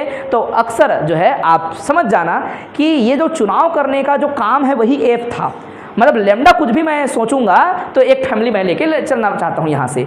तो सी पर क्या लिखा है बेटा, a choice for family C, we means a function F, we means function F, और वो कैसा होगा, फॉर एनी सेट, ए मत बोलो, है ना, फॉर एनी सेट, तो फॉर एनी सेट बोलेंगे, ये जो है वहाँ से आता है, ऐसा रहता है, तो फॉर एनी सेट अगर मैं चुनाव करूँगा तो वो सेट क्या होगा, पक्का एनी सेट में ये मैं ए बोलूँगा तो लैम्डा जो है क्या लिखेगा, ए लैम्डा, 1 लिखूंगा तो क्या आएगा A1, 2 लिखूंगा तो क्या आएगा A2, ऐसा करके हम उसको चुनाव कर रहे हैं, इसका ये मतलब है। आया बात समझ, ठीक है। अगर आपको दिक्कत हो बच्चों तो हमेशा बुक को फॉलो करें, बुक को भी पढ़ें, कोई फर्क नहीं पड़ेगा इस बात से, ठीक है। मतलब किसी फंक्शन को जो है आप काम पे ला रहे हो, किसके लिए ला रहे हो, उस फैमिली से मेंबर चुनाव करने के लिए, इसी को क्या कहते हैं, इसी को क्या कहते हैं बच्चों, एक्सिम ऑफ चॉइस। एडवांस जो सेट थ्योरी होता है उसमें जो है इसका इस्तेमाल किया जाता है। आप प्रॉपर्टीज़ वगैरह जरूर जो है थोड़ा थोड़ा सोचा करो, देखा करो कि कहाँ पर इस्तेमाल करते होंगे, कहीं कोई एडवांस थ्योरी तो नहीं है हमारे उसमें, है ना, तो आप ऐसा करेंगे। ठीक है, चलिए आगे हम बढ़ते हैं। फिर वहाँ पर हमने बता लिया था क्या, एर्नस्ट करके होगा बुक में, है ना, वही लिखा है ना, एर्नस्ट क्या, जर्मिलो। ठीक है, वो जब चॉइस फंक्शन पढ़े ना बेटा, वहाँ पर उनके बारे में लिखा होगा। चॉइस फंक्शन के नीचे में लिखा है कि नहीं, है ना। हाँ, ये मैथमेटिशियन थे, कहाँ के, जर्मन का, है ना, जर्मनी का। ठीक है, और इनके लिए थोड़ा थ्योरी व्योरी कुछ कुछ लिखा है, तो पढ़ना चाहो तो पढ़ो, जरूरी नहीं है। कई बार क्या होता है बताए, ऑब्जेक्टिव में बताओ किसने दिया था, किसने बताया था, पहले किसने इंट्रोड्यूस किया था, हो सकता है कि लिख दे, है ना। तो आप जो है थोड़ा बहुत हल्का फुल्का ऐसा चीज़ों को टिक लगा लिया करो और कोई फर्क नहीं पड़ता इस बात से। तो उन्होंने एक पॉस्टुलेट दिया था, पॉस्टुलेट को हम लिखते हैं, पॉस्टुलेट को हम क्या बोलते हैं, अभिगृहित, है ना। एक्सियोम भी क्या होता है, एक प्रकार का अभिगृहित होता है, समझ आया कि नहीं। जैसे कि हम क्या बोलते हैं, कुछ होता है तो फॉलोइंग एक्सियोम्स आर होल्ड, जैसे ग्राफ थ्योरी में, ग्रुप थ्योरी में, इसमें भी बोलते थे फॉलोइंग एक्सियोम्स आर होल्ड। एक्सियोम्स होते हैं क्या है, एक प्रकार का नियम होते हैं, रूल होते हैं। जैसे कि क्या एक्सियोम्स होता है, कई बच्चे बोलते हैं कि क्लोजर प्रॉपर्टी, क्लोजर प्रॉपर्टी वही तो एक्सियोम्स है, ये सभी चीज़ एक्सियोम्स है, नियमों को तो हम कहते हैं ये सब चीज़, पॉस्टुलेट्स या फिर अभिग्रहित कहते हैं, समझ आया। तो उनका क्या कहना था, ये देखो इनके कथन को देखना, थोड़ा सा हल्का सा मैच करेगा ये, हल्का सा, ज़्यादा नहीं। सी क्या है बेटा, फैमिली ऑफ बी, या फिर बोलेंगे बी कलेक्शन ऑफ, या family of pairwise disjoint non empty set. ये क्या फैमिली है, पेयर वाइज डिसजॉइंट। अब पेयर वाइज डिसजॉइंट किसे कहते हैं, कोई पूछे तो क्या बोलना है, पेयर वाइज डिसजॉइंट मतलब कोई भी दो सेट लोगे, उनका इंटरसेक्शन क्या होता है बच्चों, डिसजॉइंट का मतलब होता है नॉन एम्प्टी। डिसजॉइंट का मतलब क्या, एनी सेट, कोई भी सेट, लेमडा वन, यहाँ पर लेमडा वन बोल दिया, A1 इंटरसेक्शन A2 हमेशा क्या आएगा, इक्वल टू 5। डिसजॉइंट, डिसजॉइंट मतलब दो सेट को तब डिसजॉइंट कहते हैं बच्चों जब उनका इंटरसेक्शन क्या आता है, 5 आता है, कुछ भी कॉमन नहीं रखता।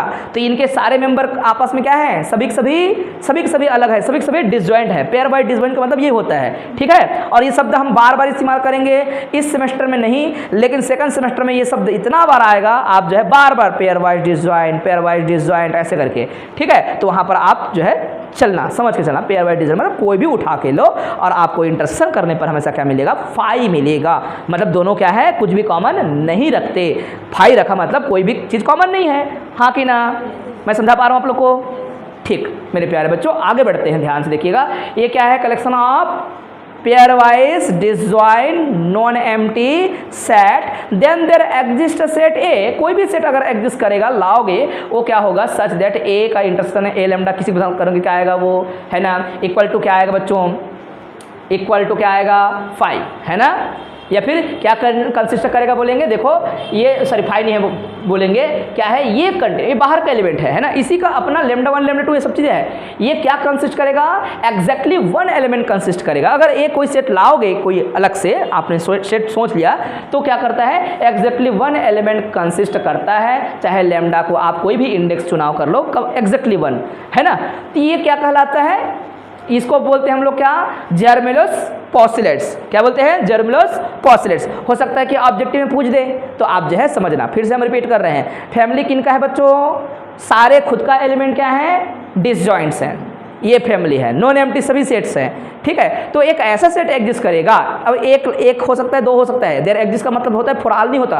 कुछ ऐसे सेट अगर आप लेते हो तो कोई आप आर्बिट्ररी उठा लेते हो, आर्बिट्ररी मतलब लेमडा लिखा हुआ है इसलिए आर्बिट्ररी बोला, ए लेमडा मतलब आर्बिट्ररी सेट, चाहे A1 होता, चाहे A2 होता, चाहे A3 होता, चाहे कोई भी होगा, वो क्या करेगा, एग्जैक्टली क्या कंसिस्ट करेगा, वो एग्जैक्टली क्या कंसिस्ट करेगा, एक एलिमेंट करेगा। ठीक है, exactly 1 element for all A belongs to index. ठीक है, तो नहीं मन करेगा तो बिल्कुल आपकी बुक में होगा भी नहीं है। ठीक है क्या, है ना, ठीक।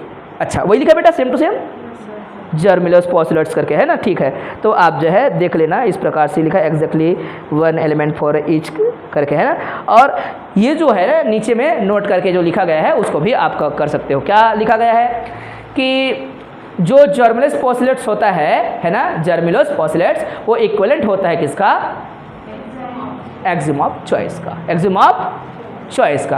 हो सकता है कि ऑब्जेक्टिव में इसको भी चिपका दे, तो कोई भी चीज़ को लेकर आप जो है ना कभी भी वो मत करना, फ्री मत रहना, ऐसा मत सोचना, ठीक है। खास करके ये चैप्टर के लिए, ये चैप्टर में ऑब्जेक्टिव वगैरह बनाने के लिए बस काम आएंगे। और मैं तो बोल रहा हूँ बार बार, आप सारे क्वेश्चन पेपर का हिस्ट्री खोल लेना, आपको पता चलेगा कि वो जो गिने चुने थ्योरम है वही ही रिपीट होंगे, बार बार बार बार आएंगे, ठीक है। और ऑब्जेक्टिव में एक आठ आ गए तो है, ये किस्मत की बात है। और हम हर बार क्या करते हैं, ये इसीलिए थोड़ा सा पढ़ के रखते हैं कि भाई आ गए तो कोई बच्चा मुझे पूछ देगा कि आपने नहीं पढ़ाया था करके, है ना। उसके बावजूद कभी कभी एक आध ठो छटक ही जाता है क्वेश्चन। आप देखेंगे एक थ्योरम के तौर पर इनको एक साथ रखा गया है, किनको किनको, एक है आपका द चॉइस ऑफ एक्सियोम्स, ये आपका टुकीज थ्योरम, ये आपका हाउसडॉर्फ मैक्सिमल प्रिंसिपल, है ना, वेल ऑर्डरिंग रिलेशन थ्योरम, और एक है जॉन लेमा। ये 5 चीज़ें हैं, पांचों के पांचों आपस में क्या है, इक्विवेलेंट है, स्टेटमेंट्स इक्विवेलेंट है, अर्थात एक दूसरे की मदद से प्रूफ कर सकते हो इनको। हो सकता है कि 3 को ले लिया तो इसको प्रूफ कर लिया, हो सकता है इनको ले लिया तो किसी और को प्रूफ कर लिया, तो ये सहयोग करते हैं, इसका ये मतलब है, ठीक है, सहयोगी है, इक्विवेलेंट है, समांतर है, ऐसा है ना। तो समानांतर है, इसका मतलब होता है कि भैया कहीं ना कहीं इसके जो गुणधर्म है एक जैसे आते हैं। हमारा पूरा फोकस किस पे होगा बच्चों, जॉन लेम्मा पर, क्योंकि मैंने कहा था शुरू में जब स्टार्ट किया था तो मैंने क्या बोला था, कुछ बच्चे इसको लेकर बड़ा असहज महसूस करते हैं, क्योंकि बाकी सारे यूनिट से थोड़ा सा थ्योरी और जो है ज़्यादा वो है बकवास करना पड़ता है, बाकी जबकि थ्योरम्स जितने यूनिट पढ़ेंगे बहुत ज़्यादा इजी, बहुत ज़्यादा। इससे मैं बोलूँगा 3 गुना ज़्यादा इजी कौन होगा, यूनिट नंबर 2, यूनिट नंबर 3, सारे फुल इजी रहेंगे।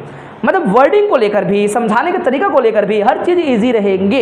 इसमें थ्योरी ज़्यादा लिखना पड़ता है, समझना होता है बस, है ना। अगर इस यूनिट को अगर आप ठीक फील कर रहे हो, मेरा पूरा दावा है कि यूनिट नंबर 2 आपके लिए जो है ना चुटकी में बन जाएगा। टोपोलॉजी जो है आपका डिस्क्रिट से भी ज़्यादा इजी हो जाएगा, बस पढ़ने की बात है, डेफिनेशन बस सुन लेना, एक ही बार में आपको समझ आ जाएगा, अरे यार क्या पेपर है बोलोगे आप लोग, ठीक है। सेट थ्योरी की बस अच्छी नॉलेज होनी चाहिए, सारे काम फटाफट फटाफट करते जाएंगे हम लोग। आप खुद बनाओगे टोपोलॉजी, एक से एक बनाओगे टोपोलॉजी। तो मेरे प्यारे बच्चों, हम पहले स्टेटमेंट बनाते हैं किसका, जॉन लेम्मा का, पहले बताते हैं। अलग अलग हल्का फुल्का लिखा जा सकता है, कोई दिक्कत नहीं है।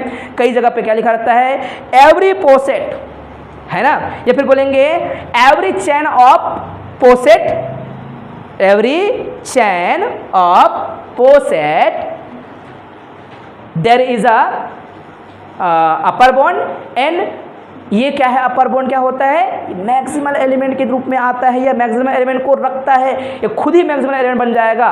तो कई तरीके से आप देखेंगे तो हर जगह थोड़ा बहुत शब्द का हेर फेर हो सकता है। यहाँ पर क्या लिखा है, एवरी नॉन एम्प्टी पोसेट या पोसेट, है ना, इन विच, जहाँ पर जितने भी चैन है, चैन को हम क्या बोलते हैं बेटा, टोटल या टोटली ऑर्डरेट सेट, टोटल ऑर्डरेट सेट, है ना, टोटल ऑर्डर सेट जो भी बोलेंगे, है ना, has upper bound, has upper bond, और वो अपर बॉन्ड क्या करेगा, हैज़ मैक्सिमल एलिमेंट, उसके पास क्या होगा, मैक्सिमल एलिमेंट होगा, या वही खुद होगा। हम तो यहाँ पर डेफिनेशन में बताने का प्रयास किए थे, है ना, उसको आप समझेंगे, उसी से हम आगे बढ़ने वाले हैं। इसको प्रूफ करने के लिए कंट्री जो है काम करेंगे हम लोग। करें प्रूफ बेटा, ध्यान से देखना, समझना, बड़ा आसान है इसका प्रूफ, बस आपको थ्योरी लेकिन थोड़ा लिखना पड़ेगा अच्छा खासा, ठीक है, बोर नहीं होना।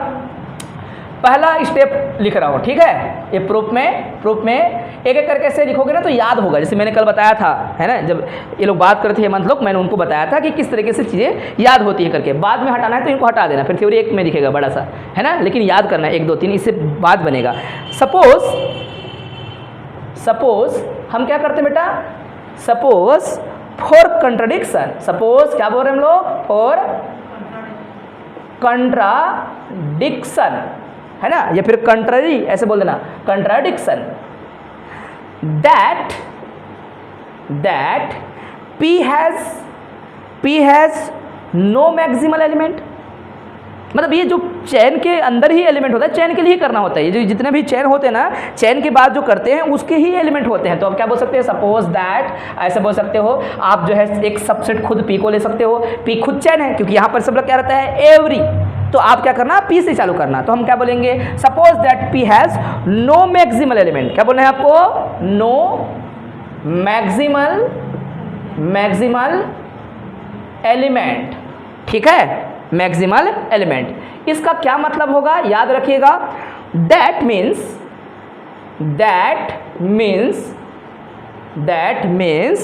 For every element, for every X कुछ भी हो सकता है, belongs to P, there exist some Y, कहाँ पर पी, विथ क्या आएगा, विथ क्या आएगा, कोई भी एलिमेंट होगा, क्योंकि आपने कहा दिया कि इसके पास क्या है, कोई अपर बाउंड की बात नहीं हो रही है, तो कोई भी एलिमेंट पकड़ा है ना। और उसके बोलेंगे कि इसके लिए क्या आएगा बच्चों, विथ हम कहेंगे कि x से बड़ा भी हो सकता है कौन, y।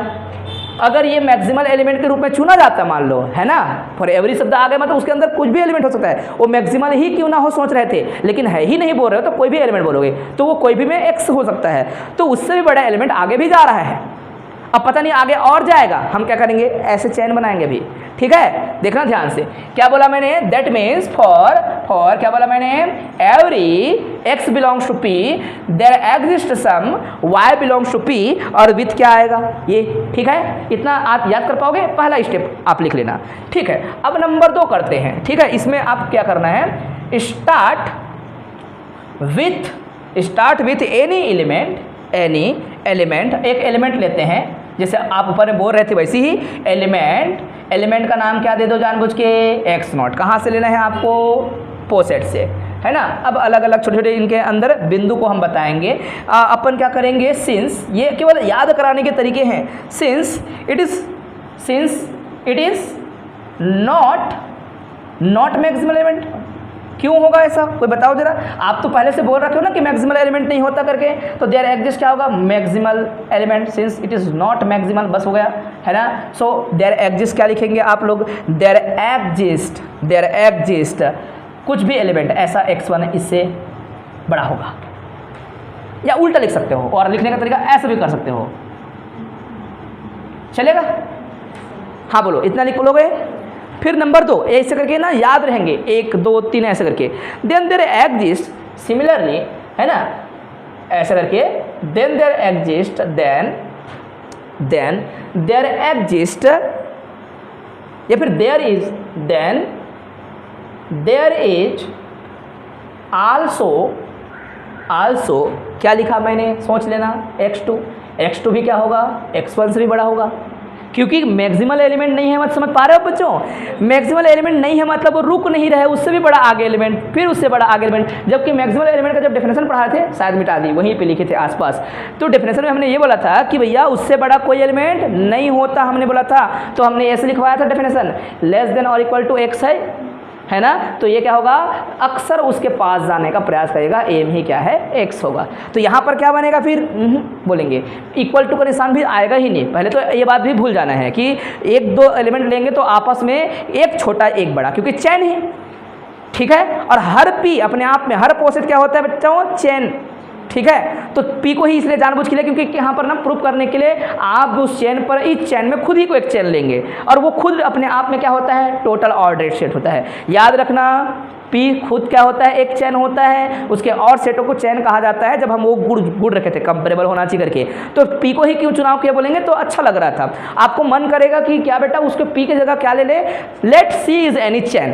अब बार एलिमेंट c पर ले लेना, कोई दिक्कत नहीं है, वो में सब चीज़ अच्छा है बोलेंगे।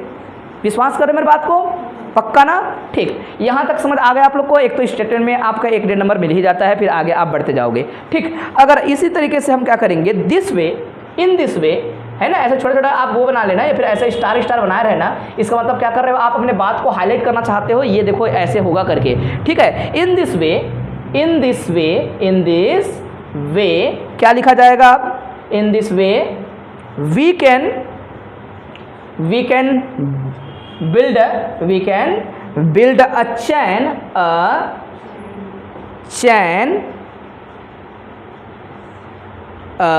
क्या लिखेंगे, x0, सॉरी गलत हो गया क्या, x0, या फिर यहाँ से उल्टा करना x, ऐसा करके फिर क्या आएगा, चलता रहेगा भी, ठीक है, ऐसा चलता रहेगा, है ना। that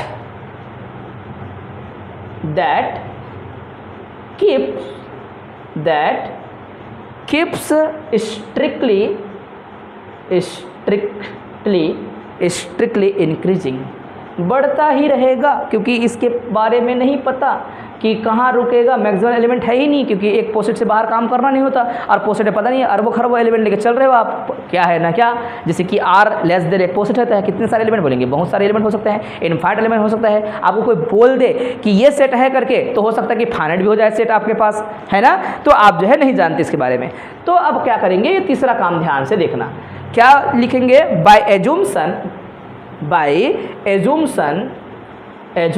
कुछ एजूमसन किए थे, assumption every chain must have upper bound, है ना। आपने वहां पर क्या बोला, कंट्राडिक्शन में क्या बोल दिया, दैट पी हैज क्या है, हैज नो एलिमेंट। हम उसके लिए काम करेंगे, एलिमेंट क्या है, मैक्सिमल एलिमेंट नहीं है ना, लेकिन अपर बॉन्ड था, है, रहेगा। अच्छा, ये थ्योरम को ना एक बार थोड़ा सा लिखना हल्का सा, क्या लिखेंगे बताएं, लेट पी, ये क्या है, नॉन एम्प्टी पोसेट है, सेट है, और each chain has upper bound. Now we have to show that it has also maximal element. ऐसे तो आपने क्या बोला, अपर बॉन्ड तो है बच्चों, किसको नकारा है आपने, हेलो किसको, बस ये बात बोलना है, ठीक है। तो अपन क्या बोलेंगे, बाय एजूमसन, वो तो है तुम्हारे पास, क्या है, बाय एजूमसन एवरी चैन, क्या बोला है आपने, एवरी सच चैन, ये भी एक चैन है बेटा, इसको पूरे को अपन क्या करेंगे, मैं एक बात लिख देता हूँ, ज़्यादा याद रहेगा, है ना। और क्या बोलना चाहिए, चैन के रूप में डब्बे में लिख देता हूँ चैन करके, ये सी क्या है बच्चों, x0 x1 x2, ये पक्का क्या होगा, एक चैन। पी तो खुद चैन होता है, मान लो ऐसा कहना चाहो, रुकना चाहो 2 3 4 5 पता नहीं, लेकिन पता नहीं चलेगा कि कहाँ पर रुकना है ऐसा करके, फिलहाल ऐसा आप बोलोगे, ऐसा लिखोगे, ठीक है। ये चैन कहोगे तो ये सी को चैन कहेंगे बेटा, ठीक है, इसको चैन कहेंगे। देखो क्या लिखा है, दैट, ये स्ट्रिक्टली इंक्रीजिंग, हमने बोला इंक्रीजिंग होगा। अब इसी प्रकार से जो आप सेट लोगे, जो चैन करोगे, उसके बारे में बात कर रहे हैं, ठीक। तो क्या बोला हमने, बाय एजूमसन क्या था बच्चों, बिल्कुल एवरी कोई भी हो सकता था, तो सच चैन सी है ना, एवरी सच मतलब जो भी सच कहने मतलब वो जैसे दिख रहा है वैसी सच चैन, इस प्रकार का जो भी है, such chain must have an upper bound, बोला है कि नहीं आप लोगों ने, have an upper bound, okay. हम यहाँ पर लिखेंगे, बोलेंगे ठीक है। यू बिलोंग्स टू, क्या बोल देना आप, पी, मैं जानबूझ के मैं पी को ही लेना पसंद करता हूँ, वो खुद सबसे बड़ा चैन है, ठीक है, इसलिए आप बोलेंगे पी, या फिर बोलेंगे कि भैया ये जो है U is upper bound for C बोल सकते हो, ठीक है, चाहो तो लिख सकते हो। मैं शुरू से बोला था सी चुनाव करना चाहो तो करते रहो, कोई फर्क नहीं पड़ेगा, ठीक है। सो आप क्या लिखेंगे, सो एक्स आई अगर आप एलिमेंट लेते हो तो सभी एलिमेंट से सबसे बड़ा कौन होगा ना बेटा, for all X I belongs to P. बात क्लियर है कि नहीं, ठीक। नंबर 4, बट यू आल्सो, क्योंकि भैया पी का एलिमेंट है तो इसको तो मैक्सिमम एलिमेंट बोलना नहीं चाहते, मतलब ठीक है, फिर हम बोलेंगे इसी को, but you also can not be maximal element. आपने तो बोला ही नहीं है ही नहीं, तो हम इसको भी नहीं बोलेंगे। तुम भले अपर बॉन्ड हो तुम, लेकिन क्या नहीं हो, मैक्सिमल एलिमेंट नहीं है, ठीक है ना बच्चों। क्या इतना लाइन जो मैंने पढ़ाया आपको समझ आया है, पक्का ना, ठीक है। सो देयर ये फिर ऐसे करके ना ब्रैकेट में मैंने लिखवाया है, फ्रॉम एबो इन्फॉर्मेशन से पता चल रहा था ऐसा है, ठीक है ना, फ्रॉम एबो ऐसा है, बाय एजूमसन ही बोल दिया है, we assume that, we suppose that, जैसा शुरू में बोल दिया है वहाँ से पता चल गया था कि तुमने ये हरकत कर लिया है इस करके, ठीक है, फ्रॉम एबो इन्फॉर्मेशन बोलना है, ओके बच्चों। सो देयर एग्जिस्ट क्या एग्जिस्ट करेगा बच्चों, वी आएगा, वी क्या होगा, बड़ा होगा किससे, है कि नहीं, हाँ इतना याद रखना। और अभी अपर बोन लोअर बोन का सारा डेफिनेशन जो है पूरा इस्तेमाल करेंगे अभी, ठीक है, इतना समझ आया पक्का। बिल्कुल कठिन नहीं है बच्चों, आप लोग जो है पक्का एग्जाम में टॉप करोगे, ये मेरा वादा है। हर साल जो है हमारे बच्चे इसी कारण से अच्छे से वो करते हैं, क्योंकि कोई चीज़ को खोज के लिखने या रटने, दुनियादारी समझने, इसमें बहुत समय लगता है। आप 5 सब्जेक्ट में इतना सब चीज़ नहीं कर सकते, आपका दिमाग खराब हो जाएगा। जो ईजी से ईजी है उसको याद करने में आपका हालत खराब हो जाएगा, तो जो चीज़ें टफ है या फिर बुक से थोड़ा अलग टाइप का लगेगा उसको कैसे समझोगे, ऐसा रहता है। तो आपको केवल रिविजन में फोकस करना है, समझाने का काम मेरा रहेगा, क्वेश्चन खोजने और डिफरेंट टाइप के क्वेश्चन को आपके समक्ष लाने का काम मेरा रहेगा। आप एक ही काम करोगे, रिविजन रिविजन रिविजन, बार बार रिविजन, ठीक है। ओके, तो बच्चों यहाँ तक आपने समझ लिया है मेरे ख्याल से। देन क्या करेंगे, ऐसा छोटा सा वो कर देना, हाईलाइट कर देना। Then the chain, then the chain, chain को आपने क्या बोला है, चैन को वो अभी बोले थे, चैन जो है इस प्रकार से ले लेना। क्या लिखा था उसमें, एलिमेंट क्या था, x0 x1 x2 ऐसे करते करते आपने लिखा हुआ था, उसको ऐसा ब्रैकेट में लगा देना, है ना। और उसमें भी अपन क्या कर सकते हैं, u और v को शामिल कर सकते हैं, एक और चैन है, हाँ है ना। और भी इसको खत्म कर देना, ऐसे लिख देना, क्या लिखना चाहिए, u v और v, ठीक है बच्चों। अभी भी डैश डैश लगा देना, ठीक है। क्या, has no upper bound, has no, क्योंकि उसमें अगर चैन बना लोगे तो अब अपर बॉन्ड नहीं कहलाएगा, क्योंकि उससे भी बड़ा आगे चल रहा है अभी भी, ठीक है। अगेन मैं रिपीट कर रहा हूँ, बात को समझो। इसको अगर एक चैन बना लिया, मान लो इसको रख लिया आपने, तो रिलेशन कैसे बनेगा पता है आप लोग को। रिलेशन ऐसा बनेगा कि भैया चैन जो बोला है ना, इसका ये मतलब है मेरे प्यारे बच्चों, x0 छोटा किससे, x1 से, इससे छोटा कौन ऐसा, x2 ऐसे करते करते जाएंगे, u छोटा किससे, v से, आपने बोला है v बड़ा है करके, ठीक है। ये मैं कहना चाहता हूँ, समझ पाए आप लोग, ठीक। तो हमने वो लिखा है, देन द चैन ये has no upper bound, upper bound क्यों पता नहीं चल रहा है ना, इसलिए कारण से फंस गए हम लोग। अपर बॉन्ड इन पी, क्यों फंसा दिया आपने काम, कैसे फंसा दिया, अभी डैश डैश लिखा हुआ है, तो आप थोड़ी ना दावा कर दोगे कि अपर बॉन्ड है, आप थोड़ी ना दावा करोगे अपर बॉन्ड है, गया फिर, ठीक है। ये बात आपको समझ आ जाएगा। This is contradiction to our hypothesis third. Third में क्या हाइपोथेसिस है, देखो जरा ध्यान से देखो तो, आपने थर्ड स्टेप में क्या हाइपोथेसिस किया है, यू को अपर बॉन्ड कहीं ना कहीं किसी सेट के लिए एग्जिस्ट करता है, कोई भी सेट के लिए, बोलेंगे मान लो पी के लिए है। अब पी इसी को बोलना चाहोगे, पी से बड़ा तो कुछ होना नहीं है, पी सबसे बड़ा चैन होता है, मैं बोला था, इसलिए मैंने पी को चुनाव किया मेरे प्यारे बच्चों, आया कि नहीं। अब क्या बोलेंगे, आप जो है बोलना चाहते हो कि इसका मतलब क्या है, दैट इज यू जो है आपका अपर बॉन्ड नहीं है, U is not upper bound, U is, इससे मतलब नहीं कर रहा है, U is not an upper bound for P. बोलेंगे this is contradiction to our hypothesis, this is contradiction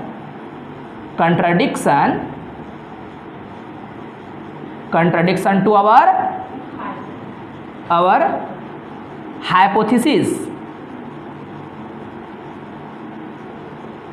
that every chain has upper bound, उसका ही विरोध कर रहा है, थ्योरम का विरोध करना चालू कर दिया इसके चक्कर में। तो बोलेंगे देखो इसीलिए कंट्री प्रूव करते हैं। कोई चीज़ को बताने का सबसे अच्छा तरीका क्या होता है, विरोध में चलो, और विरोध तुम करोगे तुम्हारा विरोध हो जाएगा, अर्थात तुम क्या करोगे, पूरा थ्योरम का विरोध करना चालू कर देंगे, जबकि आपको केवल इसको विरोध करने का अधिकार था, और इस चक्कर में तुम पूरा क्या कर रहे हो, थ्योरम को निकालना चालू कर दिया। नकारना ही नहीं था, थ्योरम के एक हिस्से थे जिसमें क्या बोलना था कि जो है पोसेट में जो चैन है, चैन के पास अपर बॉन्ड है, और अपर बॉन्ड को लेके चलना था आपको, उसको नकारना नहीं था, और आगे बताना था कि मैक्सिमल एलिमेंट होगा। तो आपने क्या बोला, नहीं मैक्सिमल एलिमेंट है ही नहीं, वो काम किया, अब धीरे धीरे बोला मेरे पास लेकिन अपर बॉन्ड है ना। तो अपर बॉन्ड के लिए आपने बोला कि हर किसी के पास अपर बॉन्ड है, लेकिन इसको चैन में जब शामिल कर लूंगा अपर बॉन्ड को, किसमें, जैसे मैंने चैन में शामिल किया अपर बॉन्ड को, तो क्या बनेगा, बड़ा चैन, और जैसे बड़ा चैन बनेगा तो वो एलिमेंट क्या हो जाएगा, किसी अन्य से छोटा बनना चालू हो जाएगा। अब बोलेंगे कि भैया अब पता नहीं चल रहा है कि ये अपर बॉन्ड होगा कि नहीं करके, तो अब जिसको अपर बॉन्ड बोल रहे थे अब उसको क्या कर दिया, अपने नकार दिए, मतलब थ्योरम के मेन हिस्से को आप नकारना चालू कर दिए। तो बोलेंगे this is contradiction to our hypothesis that क्या, that P has upper bound, has upper bound, P का मतलब आप बोल सकते हो एवरी चैन, है ना, has upper bound. So that क्या होगा, our assumption is wrong, so that our assumption is wrong. Hypothesis मतलब परिकल्पना, यह हमारी परिकल्पना का क्या है, विरोधाभास है, अतः हमारी मान्यता गलत है, और थ्योरम सत्य है बोलते हैं, ठीक है। सो दैट आवर हाइपोथेसिस बोलना है, सॉरी गलत बोल दिया। सो दैट आवर एज्यूम्शन, ठीक है बेटा, क्या assumption that P has no maximal element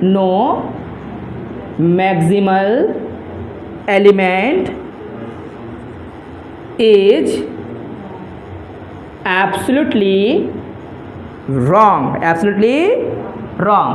so hence, यहाँ hence में आप लिखेंगे कथन को।